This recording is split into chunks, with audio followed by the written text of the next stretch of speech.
All right, remember that really awesome road we went up? Well, this is where it led us to. This campsite. And Ray was MacGyver in the snow. I'm a little shaky because it's a little cold.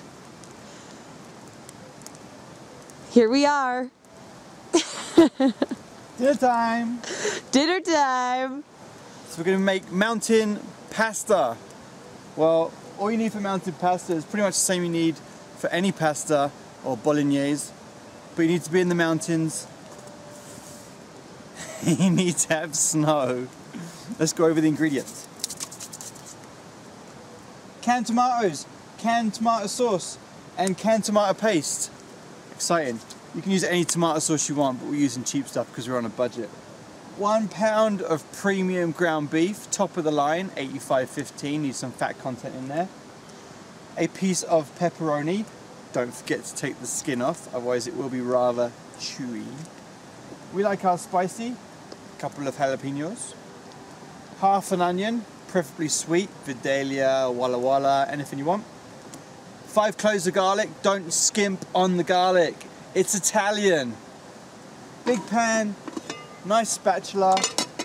Mountain equipment is our cooking stove, very, very high tech. Extra virgin olive oil, it's Italian again.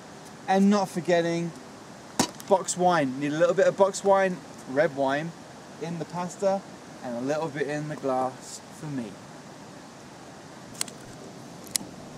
So at this stage what you want to do is get your gas as hot as possible and add about 1/4 cup of olive oil. Light olive oil or pumice oil is just fine.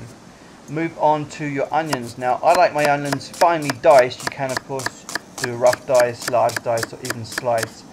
And you see here I cut across the top and across the middle and then go down from the other side and get a nice fine dice.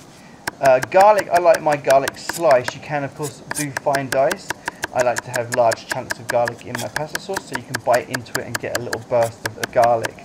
And of course you don't want any roots on your garlic, so if you see any, throw them away just like this.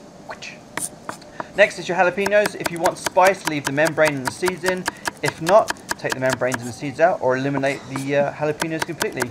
And again, you don't want the ends, so throw them away or put them in the compost. Put it all into your hot olive oil. Make sure your olive oil is hot. Get it sizzling and stir it for about 6-7 minutes. If it turns out your BTUs are too low, throw it over a fire, check it out. That is sizzling. That's 80,000 BTUs right there without having to waste any of my gas. So brown it all off. It's going to take about 4 minutes like this. Brown it off. We're going to mix this into there and then we'll go to the next step. So once you've got it all browned and stuff, well, soupy or whatever you want, this is the time if you add any spices or dried spices or herbs, whatever you want to throw them in there, cook it out a little bit. I don't. I'm stuck in the mountains. I'm about 20 miles from anywhere, so in goes the pepperoni.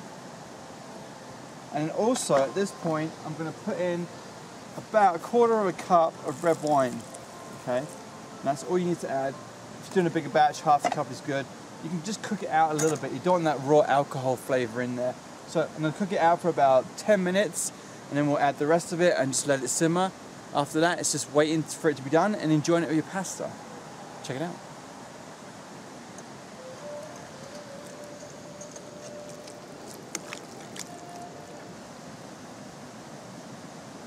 It's getting colder, it's getting darker. Hopefully dinner will be ready soon.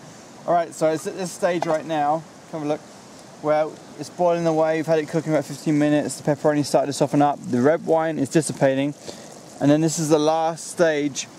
Okay, so got some tomato paste. I'm gonna add a whole can. I like mine tomatoey. Good job it's not cold out here. A can of tomatoes. Sorry for the shakes. Sorry for the shakes. And then a whole can, which is about 10.5 ounces of pasta sauce. Give it a good stir, let it cook out, and in about half an hour minimum, the longer you leave it, the better it'll be, but half an hour minimum on a full boil with the lid off at an angle or a slow simmer, however you want to do it.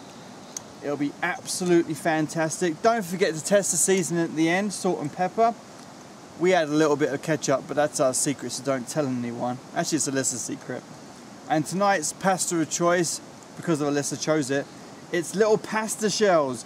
I would recommend fettuccine or tagliatelle, but pasta shells it is. So there it is, mountain pasta sauce, cooked in the freezing cold temperatures in beautiful surroundings. You can't go wrong, and it tastes so much better if you earn it.